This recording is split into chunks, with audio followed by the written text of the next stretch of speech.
ጤና ይስጥልን የከበረ ሰላምታችን በመላው ዓለም ሆናችሁ ቃል ስፖርት ዩቲዩብ ቻናላችንን ለምትከታተሉ ውድ አድማጮቻችን ሁሉ ይድረስ ብለናል። ከእናንተ ከሆኑ ቃል ስፖርት ዩቲዩብ ቻናል ለዚህም ሰዓት መርጠን ያሰናዳላችሁን ስፖርታዊ ጥንቅሮች በቅደም ተከተል እንደ ሁልጊዜው እያጋርናችሁ ቆይታ የምናደርግ ይሆናል። እስከ ፕሮግራማችን ፍጻሜ ስትቆዩ ላይክ ማድረግ ዛሬም እንዳይረሳ። በሀሳብ መስጫ ሳጥናችን ለሀሳብ አስተያየታችሁን በፕሮግራማችን ይዘት በወቅታዊ ጉዳዮች በምደግፏቸው ክለቦች ዙሪያ ማጋራት ይቻላል። እንመለከታችኋለን።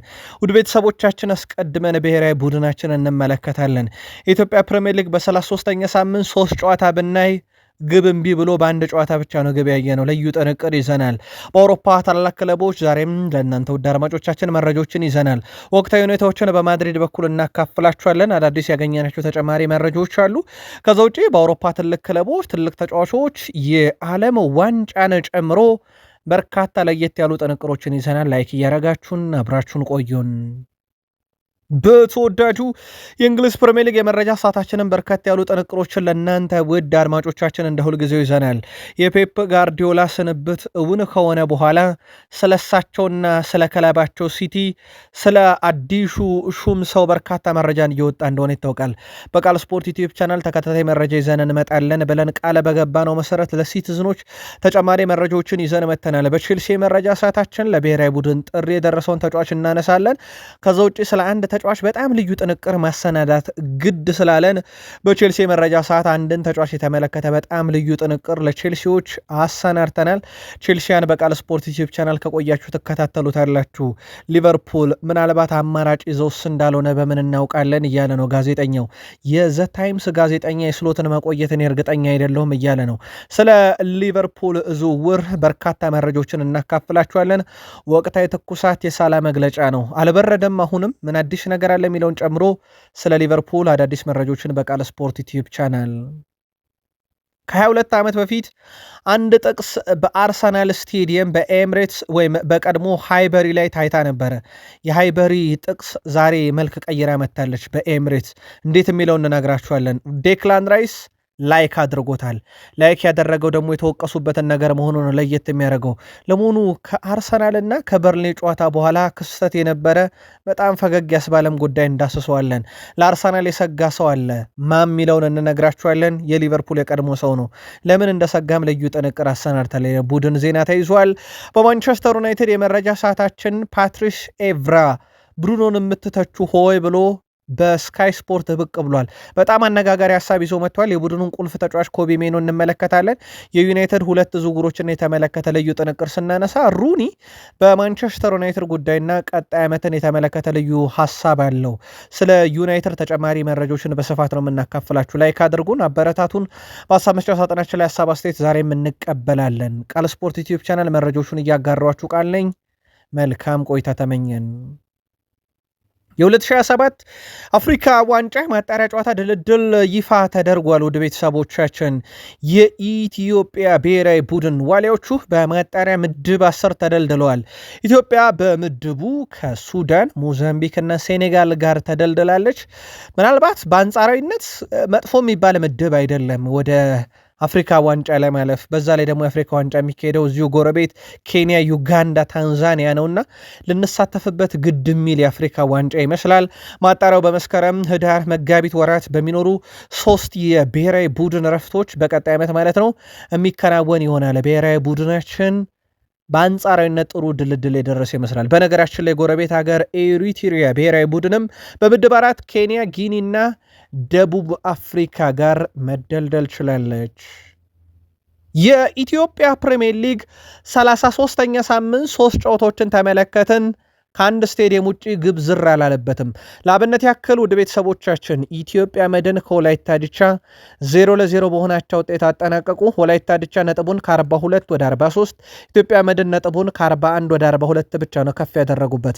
ሐሙስ ወላይታ ዲቻ ከነገሌ አርሲ፣ እንደዚሁም ወልዋሎ ዓዲግራት ዩኒቨርሲቲ ከኢትዮጵያ መድን ደግሞ አረብ ጨዋታቸውን ያደርጋሉ። ይህ ጨዋታ ተጠናቆ ቀጣይ ግብ ካለ ተብሎም የነበረው የሀዲያ ሆሳዕናና የኢትዮጵያ ንግድ ባንክ ጨዋታ ግብ የሚባል ነገር አላየነበትም። 0-0 በሆናቸው ውጤት ተጠናቀቀ። ግብ ያየነበት አንድ ጨዋታ ነው። ባህር ዳር ከተማ ከመቻል 1-1 ያጠናቀቁት መርሃ ግብር ነው። በዚህ ጨዋታ ላይ አንተነህ ተፈራ ለባህር ዳር ከተማ እንደዚሁም ፈቱዲን ጀማል በፍጹም ቅጣት ምት ለመቻል 82ኛው ደቂቃ ነበረ ግቦቹን ማስቆጠር የቻሉት። በነጥብ ደረጃ መቻል 53 ነጥብ፣ ባህር ዳር ከተማ 45 ነጥብ፣ ኢትዮጵያ ንግድ ባንክ 42 ነጥብ፣ ሀዲያ ሆሳዕና 42 ነጥብ ደርሷል። ከዛሬ ጨዋታዎች በኋላ ማለት ነው። 33ኛ ሳምንት ይቀጥላል። በቀጣይ መረጃችን ተጨማሪ ጥንቅር ይኖረናል። የአውሮፓ መረጃችንን ከሪያል ማድሪድ እንጀምር። ውድ ቤተሰቦቻችን በሪያል ማድሪድ የመረጃ ሰዓታችን ዘ ስፔሻል ዋን ጆዜ ሞሪኒሆ ከጁድ ቤሊንግሃም ጋር ተገናኝተው ነበረ በአንድ ቅጽበት። ውድ ቤተሰቦቻችን እናም ከጁድ ቤሊንግሃም ጋር የተገናኙት በ2024 በአውሮፓ ሻምፒዮንስ ሊግ ፍጻሜ በዌምብሌ ነበረ። ታዲያ በዛ ሰዓት ላይ ጆዜ ሞሪኒሆን ጁድ ቤሊንግሃም ተማጽኗቸው ነበር። የተማጸናቸው ደግሞ ከናቴ ጋር ፎቶ በሚል ነው። የጆዜ ሞሪኒዮ የልብ አድናቂ ናቸው የጁድ ቤሊንግሃም እናትና ከዛም በኋላ በጁድ ቤሊንግሃም እና በሞሪኒዮ መካከል ልዩ ትስስር አለ እየተባለ ይገኛል። ዳግም ተገናኝተዋል ሁለቱ አካላት። ከሰሞኑ ጆዜ ሞሪኒዮ ጁድ ቤሊንግሃም ግብ አስቆጥሮ እጁን ሲዘረጋ ለጉራ አይደለም እዚህ ያለውት ይሄን ለማድረግ ነው እያለ ነው ብሏል። በሳንቲያጎ ቤርናቢዮ ዳግም የሚገናኙ ይሆናል። ፍሎሬንቲኖ ፔሬዝ ተሰናባቹ ዳኒ ካርቫሃል ሌጀንድ ለሪያል ማድሪድ ልክ እንደ ምልክት የሆነ ለአካዳሚያችንም አርአያ የሆነ ሰው ነበር ብሏል። እሱ በሪያል ማድሪድ ቤት ያደረጋቸው ነገሮች በሙሉ ፈጽሞ የማይረሱ ናቸው። በተለይም በቡድኑ ያደረጋቸው የእግር ኳስ ቆይታው ያሳካቸው ስኬቶች በሪያል ማድሪድ መቼም የማይረሱ ናቸው ሲሉ ተደምጠዋል። ፍሎሬንቲኖ ፔሬዝ ሁሌም ማድሪዳዊ ነው፣ በክለባችንም በታሪክ መዝገብ ውስጥ ጽፈን እናስቀምጠዋለን ብለዋል። ካርቫሃል ሁልጊዜም ነገሮችን ለሪያል ማድሪድ ጉልበት እንዲኖራቸው አድርጎ እየተጫወተ በሪያል ማድሪድ የእግር ኳስ ታሪክ ውስጥም በጣም የማይረሳው ሰው ስለሆነ ሁልጊዜም ሪያል ማድሪድ ለሱ ቤቱ ነው፣ መቼም እንቀበለዋለን ሲሉ ተደምጧል። የዳኒ ካርቫሃል ስንብት 1 ሳምንት ብቻ እንደቀረው ይታወቃል። በቀጣይ ጆዜ ሞሪኒዮ ክለቡን ሲረከቡ ታዲያ ተጫዋቾችን በማምጣት ቡድኑን ያድሳሉ። ከዚህ በፊት ምን እንዳደረጉ ነግረናችሁ ነበር። የእሳቸው ፈራሚ ናቸው። በነገራችን ላይ ሜሱት ኦዚል፣ ዲማሪያ ጨምሮ የእሳቸው ፈራሚ እንደነበሩ አይዘነጋም። ሆሴ ሞሪኒዮ ወደ ሪያል ማድሪድ ሲመጡ ታዲያ ተጫዋቾችን በማምጣት ሂደት ላይ እንዳሉ ሆነው የሚሰናበቱም አይጠፉም። ለአብነት ያክል በሪያል ማድሪድ እጣፈንታቸው በጆዜ ሞሪኒዮ የሚወሰንላቸው እነ ፍራንኮ ማስታንቱኖ፣ ኤንድሪክ ኒኮፓዝ፣ ጎንዛሎ ጋርሻ፣ ፍራንክ ጋርሻ፣ ካማቪንጋ፣ ቢራይም ዲያስ፣ ቲያጎ ፒትራክ እንደዚሁም ራውል አሴንሲዮን የመሳሰሉ ተጫዋቾች እጣፈንታቸው በጆዜ ሞሪኒዮ ይወሰናል። የቀዳቸው አካል ስለመሆናቸው እርግጠኛ መኮን አይቻልም ይላል የማርካ ዘገባ። እና ከዚህ ጋር በተያዘ የጆዜ ሞሪኒዮ ዝውውር በራሱ በሪያል ማድሪድ በትልቁ ይጠበቃል። ሪያል ማድሪድ ከሳቸው መምጣትን በፊት ዝውውር ሊኖር እንደሚችል በፍሎሬንቲኖ ፔሬዝ በኩል ግልጥ አደርገውት እንደነበር ይታወቃል። እንግሊዛዊ ተጫዋች ሆኖ በዚህ ውድድር ዓመት በርካታ የግብ አስተዋጽኦ ያለው ሃሪኬን ነው። ከዛ በመቀጠል ግን እንግሊዛዊ ሆኖ ያው ዜግነቱን ለመቀየር ከጫፍ ደርሷል። በእርግጥ ወደ ጃማይካ ሜሰን ግሪንውድ በውድድር ዓመቱ ከሃሪኬን በመቀጠል በርካታ የግብ አስተዋጽኦ ያለው እንግሊዛዊ ነው። በ45 ጨዋታ 37 የግብ አስተዋጽኦ አለው፣ 26 ግብ 11 አሲስት አለው። ዘንድሮ ፍጹም የተለየ ውድድር ዓመት አሳልፏል፣ ምንም ጥያቄ የለውም። ቀደም ባለው መረጃችን እንዳጋረናችሁ የዚህ ተጫዋች ቀጣይ ዕጣ ፈንታ በማርሴ ነው ወይንስ በአውሮፓ ሌሎች ክለቦች የሚለው በክረምት በትልቁ ይጠበቃል። በዚህ ወር መጨረሻ አካባቢ በቀጣይ ወር ላይ የክረምት የዝውውር መስኮት እንደሚከፈት ይታወቃልና ልባት ያገኛል ተብሎ ይታሰባል። የሜሰን ግሪንውድ ጉዳይ ዩናይትዶች በትልቁ ይጠብቁታል። የተጫዋቹን ሁኔታ ወዴት ያመራል የሚለው። ከዛ በዘለለ ያው የአውሮፓ ሻምፒዮንስ ሊግ ትኬትን ሊያገኙ እንዳልቻሉ ይታወቃል። ማርሴዎች በፈረንሳይ በኩል ፓሪሰን ጀርሜን፣ ሌንስ እና ሊል ናቸው የተደለደሉት። በርካታ ክለቦችን መሳተፉን ያረጋገጠው እስካሁን ስፔን ናቸው። ባርሴሎና፣ ሪያል ማድሪድ፣ ቪላሪያል፣ አትሌቲኮ ማድሪድ እና ሪያል ቤትስን እንግሊዝ 4 አግኝታለች እስካሁን። አርሰናል፣ ማንቸስተር ሲቲ፣ ማንቸስተር ዩናይትድ፣ አስቶን ቪላን የመሰሉ ክለቦች በቀጣይ በአውሮፓ ሻምፒዮንስ ሊግ እንመለከታቸዋለን። ከዛ ውጪ በኢንተር ናፖሊ በኩል ጣሊያን ተወክላለች። ጀርመን እነ ቦሩሲያ ዶርትመንድ፣ ባየር ሙኒክ፣ አርቢ ሌፕዚግ እና ስቱትጋርት ይጠቀሳሉ። በቀጣይ መረጃችን ተጨማሪ ጥንቅር በዚህ ላይ ይኖረናል። ፖርቱጋል ብሔራዊ ቡድን የዓለም ዋንጫ ስብስቧን በሮቤርቶ ማርቲኔስ ስር እየተመራች ይፋ አድርጋለች። አሰልጣኙ ለብሔራዊ ቡድኑ አምበል ክርስቲያኖ ሮናልዶ ጥሪ ያቀርበዋል። ፖርቱጋላዊ ኮከብ ክርስቲያኖ ሮናልዶ 6ኛውን የዓለም ዋንጫ ያደርጋል። 2006 ጀርመን፣ 2010 በደቡብ አፍሪካ፣ 2014 በብራዚል፣ 2018 በራሽያ፣ 2022 በካታር ተሳትፏል። አሁን የመጨረሻውን በ2026 በአሜሪካ በካናዳ እና በሜክሲኮ አስተናጋጅነት የሚካሄደውን የዓለም ዋንጫ ሮናልዶ ሀገሩን ወክሎ ለመጨረሻ ጊዜ በዓለም ዋንጫ እናየዋለን። በዓለም ዋንጫ ለመጨረሻ ጊዜ የምንመለከተው ሌላኛው ተጫዋች ኔይማር ጁኒየር ነው። ዓለም ዋንጫው ለማሸነፍ ህይወታችንን እንሰጣለን ብሏል። ከጥሪው በኋላ ከ3 ዓመታት በኋላ ወደ ብሔራዊ ቡድን የተመለሰው ኔይማር ቡድኑ ለዋንጫ እንደሚፋለም ተናግሯል። ዓለም ዋንጫውን ለማሸነፍ ሁሉንም እናደርጋለን ያለው ኔይማር ዋንጫውን ወደ ብራዚል ለመመለስ ህይወታችንን ጭምር እንሰጣለን ብሏል። በውድድሩ ቡድኑ ዓላማውን ለማሳካት በጋራ ቆሞ እንደሚፋለም ቃሌን እሰጣለሁ ያለው ኔይማር ጁኒየር ለዓለም ዋንጫ ጥሪ ከቀረበለት በኋላ ስሜታዊ ሆኖ ስቅ ብሎ ሲያለቅስ ተመልክተነው ነበረ። ኔይማር ጥሪ እንደቀረበለት ሲሰማ በቅድሚያ ከአስቸጋሪ ጉዳት እንዲያገግም የረዱትን ሐኪም ሄዶ በማቀፍ ጭምር ነው ምስጋናውን የገለጸው። ለዓለም ዋንጫ ካልተሳተፈ እንደ አንድ ምክንያት ሲነሳ የነበረው ጉዳቱ እንደነበረ ሚዘነጋ አይደለም። ዓለም ዋንጫን በተመለከተ ከጥቂት ደቂቃዎች በፊት ስኮትላንድ እንግዲህ በዓለም ዋንጫ የምትጠቀመውን ስብስብ ይፋ አድርጋለች። የሊቨርፑሉ አንዲ ሮበርትሰን ተጠርቷል።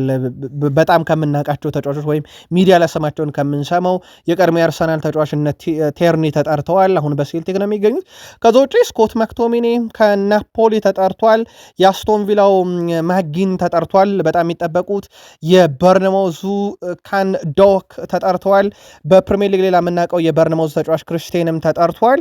በርካታ ተጫዋቾች ሲጠሩ ከሻምፒዮንሺፕም ጠርተዋል። በነገራችን ላይ የኖርዊቹን ተጫዋች ማክሌኒን፣ የሳውዝሃምፕተን ተጫዋች ስቱዋርትም በብሔራዊ ቡድን ጥሪ ደርሷቸዋል። ስኮት ማክቶሚኔና አንዲ ሮበርትሰን በሊቨርፑልና እንደዚሁም ደግሞ በናፖሊ ቡድን ውስጥ በጣም ስመጥር ከሚባሉ ተጫዋቾች ብሔራዊ ቡድን ውስጥ ስመጥር ከሚባሉት ውስጥ ይጠቀሳሉ። ቃል ስፖርት ላይ ናችሁ።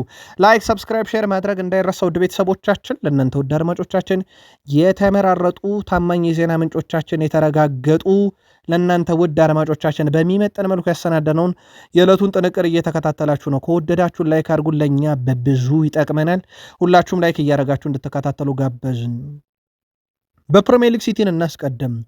ፔፕ ጋርዲዮላ በእንግሊዝ ፕሪሚየር ሊግ ካሰለጠኑ አሰልጣኞች ሁሉ በጨዋታ የማሸነፍ ንጻሬ እሳቸውን የሚያክል የሚስተካከልም የለም። ፔፕ ጋርዲዮላ 71.2 በመቶ ጨዋታን ያሸንፋሉ። ከተጫወቱት 378 የፕሪሚየር ሊግ ጨዋታ 269ን ድል አድርገው 57ቱ ናቸው የተሸነፉት 52 ነው። ካቻው በታች ነው የሽንፈታቸው መጠን። 71.2 በመቶ ሪከርዱ በእጃቸው ሆኖ ነው ሲቲን የሚለቁት። ረጅም ጊዜ ሪከርዱን ይዞት የነበሩት ሰር አሌክሳንደር ቻክማን ፈርጉሰን በዩናይትድ ሳሉ 65.2 በመቶ ጨዋታ በማሸነፍ ሪከርድ ነበር። ኮንቴ፣ ክሎፕ፣ ሞሪኒዮ፣ አርሰን ቬንገር፣ ካርሎ አንቸሎቲ እያለ ሪከርዱ ይቀጥላል። የጋርዲዮላን ግን የሚስተካከል የለም። ለመሆኑ አዲሱ ሹም አልጋ ወራሹ የፔፕ ጋርዲዮላ ምትኩ ሰው ማሬስካ ምን አሳክቷል ካለን እሳቸው በቼልሲ ቤት ድንቅ ጊዜን አሳልፈዋል። በእርግጥ እሳቸው ከቼልሲ የወጡበት መንገድ ጊዜ የሚያጠራው ይሆናል። ቃል ስፖርት ዩቲዩብ ቻናል ግን ከታማኝ ምንጮቻችን ያረጋገጥ ነው እሳቸው ከቼልሲ ጋር ሰጣ ገባ ውስጥ የገቡት ከሲቲ ጋር ከጀርባ ተደራድረውብኛል የሚል ነው። ምናልባት ይሄንን መረጃችን ጊዜ የሚያጠራው ይሆናል። ኤንዞ ማሬስካም በቼልሲ የኮንፈረንስ ሊግ ዋንጫ ባለቤት የክለቦች ዓለም ዋንጫ ለመጀመሪያ ጊዜ ቢዘጋጅ የመጀመሪያው ዋንጫ አሸናፊ ያደረገ ቡድን ገንብተው ነበረ። በቼልሲ 92 ጨዋታ 55ቱ ድል 21ዱ ሽንፈት፣ ቀሪው ባቻ ውጤት የተጠናቀቀ ነበር። በጣም ልዩ መረጃ እንንገራችሁ። እሳቸው ከ3 ዓመት በፊት የብላክፑል አሰልጣኝ የሆኑ ዘንድ የታጩ ሰው ነበሩ። በ3 ዓመት ውስጥ የእንግሊዝን እግር ኳስ ባለፉት 10 ዓመታት የተቆጣጠረ በአውሮፓ ውስጥ ግዙፉን አስፈሪውን ክለብ ሲቲን ይረከባሉ። አንዳንድ ጊዜ ህይወት ግርም ይላል ሲባል የማሬስካ የእግር ኳስ ውደት በጣም አስገራሚ ነው። ፔፕ ጋርዲዮላ ለሲቲ ምትክ የሚሆን ሰው አያጡም ተብለዋል። በማሬስካ በኩል እንኳን ባይሳካ ማለት ነው። ውድ ቤተሰቦቻችን በሳቸው ስር ኤሪክ ቴናግ አሁን በአያክስ ቤት በጣም ድንቅ ጊዜን ያሳልፈው በዩናይትድም ሹመት አግኝተው እንደነበረ ይታወቃል። የእሳቸው ስሪት ናቸው። አሁን ቲዌንቴን እያሰለጠኑ ነው። የፓሪሰን ጀርሜን አሰልጣኝ ሉዊስ ኤንሪኬ አሁን ሲቲን ይረከባሉ የተባሉት ራሳቸው ማሬስካ የአርሰናልን የ22 ዓመት የዋንጫ ጥማት ሊቆርጡ ከደጅ የቆሙት ሚኬል አርቴታ በሲቲ ቤት የባየርን ሊቨርፑሰን ያለመሸነፍ 100% ጉዞ ጋር ሻምፒዮን ያደረጉት ዣቪ አሎንሶ የባየር ሙኒክ ተከታታይ ዓመት ባለክብር ያደረጉ ሪካርድ ሰባብረው ጭምር ዘንድሮም ዋንጫ ያነሱት ቪንሰንት ኮምፓኒ በባየር ሙኒክ የባርሴሎና አለቃ ሆነው ዋንጫ ያነሱት ዣቪ ሄርናንዴዝ ኒውሉ ወይ በጋርዲዮላ ስር ሰልጥነው የተጫወቱ ተጫዋቾች ነበሩ ወይ በጋርዲዮላ ስር ምክትል ነበሩ። ኒውሉ አማራጮች አሉና የጋርዲዮላ ልጆች ሲቲን መረከብ አያንሱምና ተረኛው ማሬስካ ሆነዋል። አልናስር ፔፕ ጋርዲዮላ ከአሰልጣኝነታቸው ራሳቸውን እንግዲህ ካላገለሉ ወይም ደግሞ ክለብ ቀጥሎ የሚረከቡ ከሆነ ለምን በረብጣ ገንዘብ እኛን አያሰለጥኑንም በሚል አልናስር እና ሌሎች የመካከለኛው ምስራቅ ክለቦች ፍላጎት አላቸው ተብሏል። ፔፕ ጋርዲዮላ እስካሁን ትንፍሽ እንዳላሉ ይታወቃል። እሳቸው ቀጣይ እቅዳቸው ምንድን ነው? ዓላማቸው ምንድን ነው? ከዓለም ዋንጫ በኋላ ሀገር ሊረከቡ ወይንስ እንደ ባርሴሎና፣ እንደ ባየር ሙኒክ፣ እንደ ሲቲ አሁን ደግሞ ተረኛው ወይ ፈረንሳይ ወይ ጣሊያን ወይንስ ወዴት ነው የሚያመሩት የሚለው ይጠበቃል። የሳውዲ ሊግ ክለቦች ግን አሰፍስፈው እየጠበቋቸው ነው ተብሏል። ፔድሮ ኔቶ ለፖርቱጋል ብሔራዊ ቡድን ጥሪ የደረሰው የቼልሲ ተጫዋች ሆኗል። በቼልሲ ድንቅ ጊዜን ያሳልፏል፣ ምንም ጥርጥር የለውም። ያው ዘንድሮ ቼልሲ ራሱ እንደ ቡድን ብዙ አጠያቂ ጉዳዮች ስላሉበት ማለት ነው። ከዛ ውጭ ግን እንደ ዦዋ ፔድሮ ምርጦን ያልተጠራ ተጫዋች ፈልጎ ማግኘት ሊቸግር ይችላል። ውድ ቤተሰቦቻችን ልዩ ጥንቅር የሚያሰናዳ ነው ለቼልሲያን በዦዋ ፔድሮ ዙሪያ ነው። ዦዋ ፔድሮ ማለት በክረምት የዝውውር መስኮት ወደ ፕሪሚየር ሊግ ክለቦች ከተዘዋወሩት ሁሉ ልቆ በርካታ የግብ አስተዋጽኦ ያለው ተጫዋች ብንፈልግ ዦዋ ፔድሮ ነው። 23 የግብ አስተዋጽኦ ያለው በ34 ጨዋታ። ሼርኪ በ16 ይከተላል። ኤኬቴኬ 15 ነው። ኦትዋር 15 ነው። ካልቨርት ሊዩን 15፣ ገኬሬሽ 15፣ ዲስፕሪሃል 14፣ ማቲያስ ኩኛ 14፣ ብሪያን ቤሞ 13፣ ሴሽኮ 12 ነው። ከ1 እስከ 10 ብንደረድራቸው የዦዋ ፔድሮን ያክል የግብ አስተዋጽኦ ያለው የክረምት የፕሪሚየር ሊግ ፈራሚ አንድም ተጫዋች አናገኝም። ይህ ብቻ አይደለም። ብራዚላዊ ተጫዋች ሆኖ በአውሮፓ 5ቱ ታላላቅ ሊጎች በርካታ የግብ አስተዋጽኦ ያለው እሱ ለቼልሲ መጫወት ከጀመረበት ጊዜ ጀምሮ በሁሉም መድረክ ካሰላ ነው አንድ ተጫዋች ይበልጠዋል፣ ቪኒሺየስ ጁኒየር። በቪኒሺየስ ጁኒየር በኩል 32 የግብ አስተዋጽኦ አለ። ዦዋው ፔድሮ 29 የግብ አስተዋጽኦ አለው። ይሄ በአንድ ተጫዋች ከተያዘ በብራዚላዊ ተጫዋች ከተያዘ ውስጥ ትልቁ ነው። ውድ ቤተሰቦቻችን በቪኒሺየስ ጁኒየር ከዛ ውጭ በጣም አስደናቂ ጊዜን አሳልፏል። ተጫዋቹ ለቼልሲ መጫወት ከጀመረ ጊዜ ጀምሮ ማለት ነው። ይሄ አይነት ቁጥር ያለው ተጫዋች ነው ለዓለም ዋንጫ ያልተጠራው። ውድ የቃል ስፖርት ዩቲዩብ ቻናል ቤተሰቦቻችን የቼልሲ ዓመቱ ምርጥ ተጫዋች ዦዋ ፔድሮ ነው፣ እንዳትረሱ። መልእክት አለው ዦዋ ፔድሮም የቻልኩትን ሁሉ ሞክሬያለሁ፣ ግን እንዳለመታደል ሆኖ ብሔራዊ ቡድኔን ለዓለም ዋንጫ ወይም ሀገሬን ለዓለም ዋንጫ ለመወከል አላበቃኝም። ለብሔራዊ ቡድን ጥሪ ለደረሳቸው መልካም ዕድል እመኛለሁ። 6ኛው ዋንጫ እንደምታመጡት ተስፋ አደርጋለሁኝ። እኔ ግን ጥረቴን እቀጥላለሁ ሲል ተደምጧል። ቶኒ ካስካሪኖ የዘ ታይምስ ጸሐፊ ነው። ሊቨርፑል ምናልባት ሌላ አማራጭ እያዩ አይደለም ብዬ አላምንም፣ እያዩ ሊሆን ይችላል። እንደ አንዲ ኢራኦላ ያለ ከበርንማውዝ የተሰናበተ ሰው አሁንም ሹመት አላገኘም። እናም በቀጣይነት በበርንማውዝ ስብስብ ውስጥ ያለውን የእግር ኳስ ዑደት ካየን ምናልባት ሊቨርፑሎች የሚፈልጉት አይነት ዑደት ነው ያለውና ለሊቨርፑል ተስማሚ ሰው ሊሆን ይችላል። ኢራኦላ እንደ ዲያን ሁይሰን፣ እንደ ኤሊ ዛባሪያኒ፣ እንደ አንቷን ሴሜኒ ያሉ በርካታ ከዋክብትን ቢያጣም በአዲስ ዝውውሮች ቡድን እንደገና መገንባት ችሏል። የሊቨርፑል ስፖርቲንግ ዳይሬክተር ሪቻርድ ሂውዝ ቀደም ሲል በበርንማውዝ በነበረበት ጊዜ ኢራኦላን የሾመው እሱ ነበረ። እናም ሪቻርድ ሂውዝ ኢራኦላ ጭንቅላት ውስጥ የለም ብዬ ማሰብ አልችልም፣ የስሎት ተተኪ ለእኔ ኢራኦላ ነው። ዣቪ አሎንሶ ቼልሲን ስለያዘ ስሎት ይቀጥላል ማለት አይደለም እያለን ቶኒ ካስካሪኖ የዘ ታይምስ ጻፊ ነው። የቃል ስፖርት ዩቲዩብ ቻናል የሊቨርፑል ደጋፊዎች እውነት አንዲ ኢራኦላ ለሊቨርፑል የሚሆኑ አይነት ሰው ናቸው ወይ? ጻፉልን። ጆይል በከርትስ ጆንስ ጉዳይ ደግሞ ሀሳቡን ያጋራል። ፖል ጆይስ የከርትስ ጆንስ ሁኔታ ሳላ ወደ ክሎፕ የሰነዘረውን አይነት ሂደት አለመናገሩ እንጂ እሱም ቢሆን በክለቡ ደስተኛ አይደለም ብሏል። እናም በክለቡ ሊለቅ የሚችልበት በጣም ሰፊ እድል አለ እያለ ይገኛል። ከስሎት ጋር ጥሩ ነገር የለውም እያለ ይገኛል። እናም ፖል ጆይስ ስፐርሶች በጥር ወር ተጫዋቹን ለመግዛት ሞክረው ነበረም ግን አልተሳካላቸውም። ቶትናም በዚህ ውድድር ዘመን መጨረሻ በፕሪሚየር ሊጉ መቆየቱን 100% ሲያረጋግጥ ወደ ከርትስ ጆንስ ዝውውር መመለሱ አይቀርም። ሊቨርፑል ለጆንስ የሚጠየቀው ዋጋ ከጋላገር 35 ሚሊዮን ፓውንድ በላይ እንደሚሆን የሚጠበቅ ሲሆን ጆንስ በእድሜ ወጣትና የተሻለ ቅልጥፍና ላይ ስላለ ጥሩ ገንዘብ ሊያገኝበት ይችላል። ሊቨርፑል ግን እሱም እንደ ሳላ አልተነፈሰውም እንጂ መልቀቁ አይቀርም ብሏል።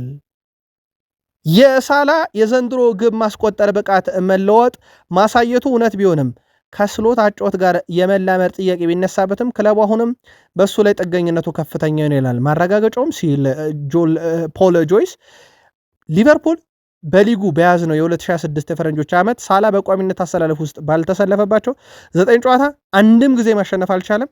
ሊቨርፑል የሳላ ጥገኛ ነበር ሲል ተደምጧል።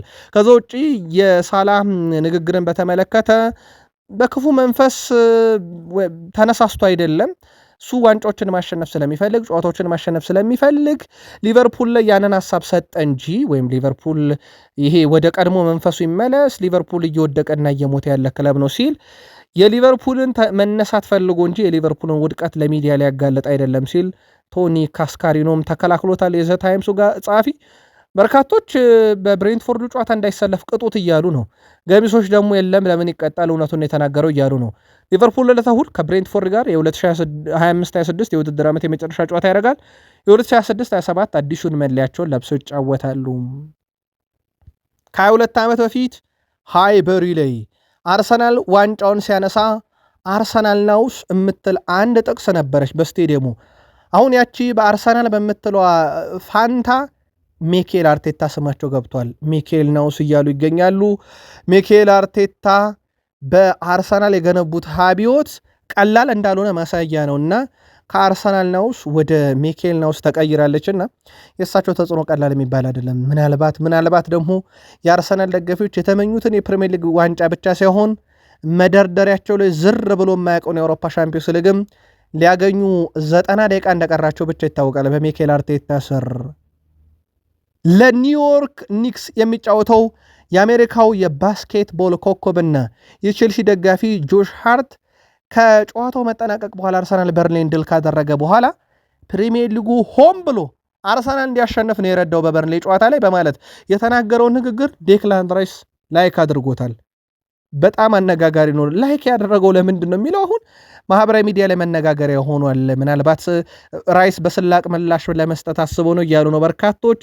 ለአርሰናል ፕሪሚየር ሊጉ እያደላ ነው እያሉ ነው። በተለይም የካይ ሃቨርትዝ ቀይ ካርድ ለምን አልተሰጠም በሚል በቁጭት የተናገረ ይመስላል የቼልሲው ሰው። ያው ቼልሲ ብቻ ሳይሆን አርሰናል ዘንድሮ አንድ ተፎካካሪው ሲቲ ብቻ ሳይሆን 19ኙም ክለቦች ከአርሰናል በተቃራኒ የቆሙት ማለቱ ይታወቃል ጄሚ ካራገር። ከዛ ውጪ ልክ ጨዋታው ሲጠናቀቅ ከዚች የቀይ ካርድ ጉዳይ በተጨማሪ ፔሮ ኢንካፔ በጨዋታው አጋጣሚ ልብሱ ወልቆ እንደነበረ ይታወቃል፣ ወይም ቁምጣ ወልቆ እንደነበረ ይታወቃል። ልክ ጨዋታው ሲያልቅ አስተውላችሁ ከነበረ እነ ሳሊባ እነ ፔሮ እነ የግራ ተመላላሹ ሪካርዶ ካላፊዮሪን ጨምሮ ግብ ጠባቂው ኬፓ አሪዛባላጋ ሁላ አልቀረም ሲስቁ ነበርና እናም በርካቶች በመስዋዕትነት የተገኘ ድል ሲሉ እችን ምስል እያያያዟትም ነበረም። ስኮር 90 እንደ ዴክላን ራይስ ምርጥ የአማካይ ስፍራስ የለም እያለ ይገኛል።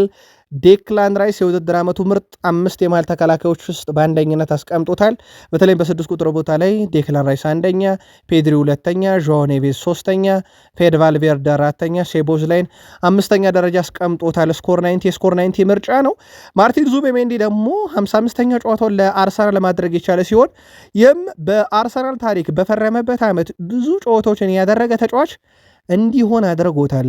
በእርግጥ ይሄ ባክፓሱ በጣም ስህተት የበዛበት ነው በሚል ሲተች በዩናይትድ የኤምሬትስ ጨዋታ ላይ ጭምር ዋጋ እንደከፈሉበት ይታወቃል። ሲሸነፉ አንደኛው የብራያን ቤሞ ግብ የሱ ስህተት እንደነበረ የሚዘነጋ አይደለም። እንደ አጠቃላይ ግን በመጣበት ዓመት በርካታ ጨዋታ ያደረገ የመጀመሪያው አርሰናል ተጫዋች ሆኗል። አርሰናል ለአዲስ ታሪክ ከበር ቆሟል። በርካቶች ያው ከ22 ዓመት በኋላ ዋንጫ ሊያነሳ ነው የሚለው ላይ ትኩረት ያደረጉት፣ ግን ዋንጫውን ሲያነሳ አርሰናል በርካታ ክብሮችን ጭምር አሻሽሎ ነው። ለአብነት ያክል አንድም ቀይ ካርድ አንድም ፍጹም ቅጣት ምት ሳይሰጥበት የእንግሊዝ ፕሪሚየር ሊግ ሻምፒዮን ይሆን ዘንድ የመጪው የፓላስ ጨዋታ ብቻ ይቀረዋል። በፓላስ ጨዋታ ላይ አርሰናል ቀይ ካላዩ ፍጹም ቅጣት ምት ካልተሰጠባቸው አዲስ ክብረ ወሰን ይሆናል። የመጀመሪያው ቡድን ይሆናል አርሰናል። ጄሚ ካራገር ግን እኔ ፈርቻለሁ እያለ ነው። አስቶን ቪላ ያሉበትን ቦታ አስቡት። ዩሮፕ ሊግ ሮብ ዕለት ካሸነፉ እና ድላቸውን ካከበሩ በኋላ ከማን ሲቲ ጋር እንዴት ነው የሚጫወቱት ይላል ጄሚ ካራገር። ኦሊቨር ግላስነርን ካየን ጠባብ ስኳድ ነው ያለው። ስለዚህ እሱ ከአርሰናል ጋር የተለየ ቡድን ይዞ አይገባም። ያው የምናውቀውን ፓላስ ነው ይዞት የሚገባው። ሮቴሽን ለፓላስ የለም። ለፓላስ ዋናው ቡድን የትም የሚጫወተው ይታወቃልና እኔ ለአርሰናል የምፈራው ነገር የፓላስ ጨዋታ በጣም የተለየ ይሆናል ብዬ አላስብም። ኦሊቨር ግላስነር ስብስባቸው ጠባብ ስለሆነ እያለ ይገኛል። በአርሰናል በኩል የኢታን ዋኔሪን ወንድም ኤመርሰን ዋኔሪን ቤተሰቦች ስለ ወደፊት ቆይታውና ከክለቡ ጋር ስለሚኖረው አካሄድ ጉዳይ ባላቸው ስጋት ምክንያት በአርሰናል ቤት አዲሱን እንደማይፈርምና በዚህ ክረምት ክለቡን ሊለቅ እንደሚችል እያሳሰቡ ይገኛሉ። ለጉዳዩ ቅርበት ያላቸው ምንጮች በተለይም ታላቅ ወንድሙ ኢታን ዋኔሪ ላይ የደረሰው ነገር እንዲደርስ አይፈልጉም። ትንሹ ልጃቸው ላይ ኤመርሰን ዋኔሪን እና በቤተሰቦቹና በአርሰናል መካከል ቀጣይ ድርድር ይደረጋል ተብሎ ይጠበቃል። ምናልባትም ቀጣዩ ቾድ ኦቤ ማርቲን እንዳይሆን ስጋት አላቸው አርሰናሎች። አርሰናል ግን ያው በቀጣይ ክረምት ላይ ቡድኑ ራሱን በደንብ ያጠናክራል ተብሎ ይጠበቃል። ከዚህ ጋር በተያያዘ ጆሽ ክሮንኬ ዘንድሮ የቱንም ያህል ዋንጫ ብናነሳ እጃችን ላይ የቀሩትን ፕሪሚየር ሊግም ሻምፒዮንስ ሊግንም ብናነሳ አርሰናል ቀጣይ ክረምት ላይ ዝውውሮችን ያደርጋል፣ ጠንካራ አቀራረብ ይኖረናል ሲሉ ተደምጠዋል። ከዛ ውጪ በአርሰናል በኩል የሚኬል አርቴታ ቆይታም ያው ይጠበቃል። የሚኬል አርቴታ አዲስ ኮንትራት የውድድር ዓመቱን ታሳቢ ባላደረገ መልኩ ወይም ደግሞ የፕሪሚየር ሊግ ዋንጫን እና የሻምፒዮንስ ሊግ ዋንጫን ታሳቢ ባላደረገ መልኩ የእሳቸው ኮንትራት የማራዘም እቅድ እንዳለ ይታወቃል። በነገራችን ላይ የጋርዲዮላ ምትክ የመሆን እድልም ካላቸው አንዱ አሰልጣኝ ተደርገው ይያዙ እንደነበረ ይታወቃል። ግን በአርሰናል የረጅም ጊዜ ፕሮጀክት ስላላቸው ነው ሲቲ ለድርድር ያልቀረባቸው። ከዛ ውጪ ቡካዮ ሳካም በአርሰናልና የበርንሌው ጨዋታ ላይ የማዕዘን ምቷን ያሻማት እሱ እንደነበረ ይታወቃል። 50 ሲደመር ጎል 50 ሲደመር አሲስት በ24 ዓመት ከ255 ቀን ያደረገ በእንግሊዝ ፕሪሚየር ሊግ ሁለተኛው ተጫዋች ነው። የሚበለጠው በአንድ ዋይኒ ማርክ ሩኒ በ24 ዓመት ከ84 ቀን መሆኑ ብቻ ነው። በአርሰናል ታሪክ ደግሞ ሶስተኛው ተጫዋች እንደሆነ ይታወቃል። ለመሆኑ የብሩኖ ፈርናንዴዝ የአሲስት ብዛት ምን ፈየደ ለዩናይትድ ብለው ነሮይኪን ሲያማሩ እንደነበረ ይታወቃል። እንዴት ለብሩኖ 20ኛ አሲስት ክለቡ ይጨፍራል፣ እንዲህ አይነት አስተሳሰብ ይዞ ዋንጫ አይበላም እንዳሉም ቀደም ባለው የቃል ስፖርት ዩቲዩብ ቻናል ሌላኛው የዝውውር ቻናላችን ላይ ነግረናችሁ ነበር። ፓትሪስ ኤቭራ ግን ብሩኖ የቆመ ኳስ ጥገኛ ነው፣ የብሩኖ አሲስት ምን ፈየደ ለምትሉ እኔ አልስማማም ይላል ፓትሪስ ኤቭራ። ይቀጥላል። በዓለም ላይ አንድ ታዋቂ ክለብ አለ ካስቆጠራቸው ጎሎች 40 በመቶውን ከቆመ ኳስን ያስቆጠረው። እናም የዓለም ምርጡ ክለብ እየተባለ ግን ይጠራል። ብሩኖ ለምን የዓለም ምርጥ አይሆንም ታዲያ? ከቆመ ኳስ አሲስት ቢያደርግ ክለብ የዓለም ምርጥ ከተባለ 40 በመቶ የቆመ ኳስ እያስቆጠረ፣ ለእኔ ብሩኖ በብዙ ርቀት የዓመቱ ምርጥ ተጫዋች ነው የሚለው ፓትሪስ ኤቭራ። እሱ አዲስ ሪከርድ መጋራት ችሏል፣ ሊከበር ይገባል። እናም ብሩኖን ማክበር ካልቻላችሁ ዝም በሉ እያለ ነው። ይህን የሚናገረው ለቀድሞ ለዩናይትድ ሌጀንዶች ነው። ማንቸስተር ዩናይትድ ያው በብሩኖ ከ33 ነጥብ በላይ ዘንድሮ እንዳሳካ ይታወቃል። ቀደም ባለውም ጥንቅራችን ነግረናችኋል። ሌላኛው ብዙ የማይነገርለት ያው ሰሞኑን በብሩኖ ጉዳይ የዩናይትድ መረጃዎች እንግዲህ ተካለለው እንጂ እንደ ኮቢ ሜኖም ያለ ተጫዋች በጣም ድንቅ ጊዜን ያሳልፏል። ካሪክ ከመጣ በኋላ 15 ጨዋታ እድል ተሰጥቶታል። በካሪክ ስር በ11 ጨዋታ ዩናይትድ ድል አድርጓል። ኮቢ ሜኖ ካለ እድል አለ እስኪባል ድረስ ዩናይትድ በጣም ጥሩ ጊዜን ያሳልፈዋል። ቀጣይ ደግሞ በዝውውር መስኮቱ አጣማሪ እየተፈለገለት እንደሆነ ይታወቃል። ኮቢ ሜኖ በተለይ በ6 ቁጥር ቦታ ላይ እና በአማካይ ክፍል ላይ የዌስትሃም ዩናይትድ መውረድ አይቀሬ መሆኑን ተከትሎ ማንቸስተር ዩናይትድ በተለይ ማቲያስ ፈርናንዴዝን ወደ ቡድኑ ለማምጣት ጥሩ እድልን አግኝቷል። በቀጣዩ ማንቸስተር ዩናይትድ በዚህ ዝውውር ላይ በስፋት ይንቀሳቀሳል ተብሎ ይታሰባል። ከወረደ ክለብ ተጫዋች ማምጣት በብዙ አጋጣሚ እንደሚረዳ ይታወቃል። ማቲያስ ፈርናንዴዝ በብሩኖ ፈርናንዴዝ ሪኮመንድ የተደረገ ወይም ዩናይትዶች እንዲያመጡት ብሩኖ የተማጸነው ተጫዋች እንደሆነ ይታወቃል። ከዛ ውጪ ማንቸስተር ዩናይትድን በዝርዝራቸው ውስጥ ከያዙት ተጫዋች አንዱ እንደሆነ ይታወቃል። ሉዊስ ሃል ኒካስልን ለቆ ለመውጣት ቅርብ ነው እያለ ይገኛል። አሌክስ ክሩክ ከቢቢሲ ስፖርት ያገኘነውም ዘገባ ያንን ነው የሚያሳየው። ሉዊስ ሃል አዳዲስ ክለቦችን ሊመለከት ይችላል፣ ለአዲስ ፈተናም ራሱን እያዘጋጀ ነው የሚሉ መረጃዎች በስፋት እየወጡ ይገኛሉ። ዩናይትድ ደግሞ የግራ ተመላላሽ ተጫዋች እያፈላለገ እንደሆነ ይታወቃል። ጄሰን ዊልኮክስ የልጁ አድናቂ ናቸውና ወይም የሉዊስ ሃል አድናቂ ናቸውና ወደ ዩናይትድ ለማምጣት ጥረት ማድረጋቸው የሚቀር አይመስልም። ሉክ ሾ የረጅም ጊዜ ተተኪ ያስፈልገዋል። ፓትሪክ ዶርጉ በዛ ቦታ ላይ መጥቶ ወደፊት ጠጋ ብሎ ሲጫወት የተሻለ ሆኗል። ታይለር ማላሻ በክረምት ክለቡን በነፃ እንደሚለቅ ይታወቃል። ማንቸስተር ዩናይትድ በዛ ቦታ ላይ ተጫዋች ማምጣቱ አይቀርም። ሉዊስ ሃል ማለት በቼልሲ አካዳሚ አድጎ በቼልሲ ቦታ አጥቶ በኒካስል ራሱን በደንብ ያሳየ፣ በተለይም በባርሴሎና እና በኒካስል ጨዋታ ላይ በደንብ ራሱን ያሳየ ተጫዋች ነበር። ዋይኒ ማርክ ሩኒ ለሚቀጥለው የውድድር ዓመት በተመለከተ ዩናይትድን ጨምሮ በቀጣይ ውድድር ዘመን እጅግ የከፋ ከባድ የሚባል ፉክክር ይኖራል። አብዛኞቹ የየክለቡ አሰልጣኞች አዳዲስ ናቸው። ስለዚህ አዲስ አሰልጣኝ ካለ ፉክክሩ ከፍ ባለ መንገድ ሊሆን ይችላል። ሁሉም የራሱን ታክቲክ ወይም ደግሞ የማይታወቅ ታክቲክ ይዞ ነው የሚመጣው። ስለዚህ ፉክክሩ ለሁሉም ክፍት ነውና ዩናይትድ በዛ ልክ መዘጋጀት አለበት እያለ ነው። በእርግጥ ዩናይትድን በአዲስ አሰልጣኝ ነው አመቱን አንድ ብሎ የሚጀምረው። በእርግጥ ካሪክ ያው ሹመታቸው እስካሁን ይፋ አልተደረገም። ይህን መረጃ በድጋሚ እስካቀረብን ሰዓት ግን ያው በካሪክ ስር ነው ይሆናል ተብሎ የሚጠበቀው። ምክንያቱም ዩናይትድ ቦርዱ ከውሳኔ እንደደረሰበት ይታወቃል። ከሰሞኑ ከዩናይትድ ጋር በተያያዘ ሞር ትኩረት የሚስበው እነማንን አስፈርሞ እነማንን ጨምሮ ልክ እንደ አምናው እንደ ኩኛ እንደ ብሪያን ቤሞ እንደ ሼስኮና እንደ ላመንስ ያለ ፍሬያማ ዝውውር ፈጽሞ ቀጣይ ዓመቱን ይጀምራል የሚለው ግን በትልቁ የሚጠበቅ ጉዳይ ነው። በዩናይትድ ነበሩ ከምንላቸው ሰዎች ውስጥ አሁን ካዜሜሮ አንዱ እንደሆነ ይታወቃል። በተከታታይ እንመለከታለን መረጃ። ካዜሜሮ በኔ ዘመን ክርስቲያኖ ሮናልዶ፣ ሜሲ እና ኔይማር ምርጥ ነበሩ። ኔይማር ከእግር ኳስ ጥበበኞች ውስጥም አንዱ ነበር ብሏል። እንደ አጠቃላይ ግን በእግር ኳስ ውስጥ ሁሉንም ነገር አላቸው ብዬ በእኔ ዘመን የምጠራቸው ሮናልዶ፣ ሜሲና ኔይማርን ነበር ሲል ተደምጧል። ከሪዮ ፈርዲናንድ ጋር በነበረው ቆይታ ሌላ በዩናይትድ ነበር የተባለ ሰው ሩበን አሞሪ ነው። ሩበን አሞሪ በዩናይትድ የነበሩ አሰልጣኝ ናቸው። ምን ያደረጉ የሚለውን የዩናይትድ ደጋፊዎች ልባቸው ያውቀዋል። ሩበን አሞሪ ጆዜ ሞሪኖን በመተካት የቤኔፊካ አሰልጣኝ ሊሆኑ እንደቀረቡ መረጃዎች ሲወጡ ሌላ በዩናይትድ ልናነሳ የወደድ ነው የ13 ዓመት ታሪክ ነው። ሰር አሌክሳንደር ቻክማን ፈርጉሰን ልክ በዛሬዋ ቀን የዩናይትድ የመጨረሻ ጨዋታቸውን ያደረጉ 10 ግብ ተቆጠረበት ጨዋታው ዌስት ብሮሚች አልቢዮን ከዩናይትድ 5-5 የተጠናቀቀ የሰር አሌክሳንደር ቻክማን ፈርጉሰን የመጨረሻ ጨዋታ ዩናይትድ በአመቱ ሻምፒዮን ሆነበት። በዩናይትድ በኩል ካጋዋ፣ ኦሊሰን፣ በንትረር፣ ቫን ፐርሲና ቺቻሪቶ ግብ ያስቆጠሩበት ዩናይትድ በረጅሙ ይመራ ነበር። በነገራችን ላይ ጨዋታውን ወደ 5-2 አካባቢ ይመራ ነበር። በኋላም ላይ 3 ግብ ተቆጥሮበታቸው ወጥቶ ነበር። ጨዋታውን ታስታውሱታላችሁ? ዩናይትድን ጻፉልን። እዚህ ጋር በቃን።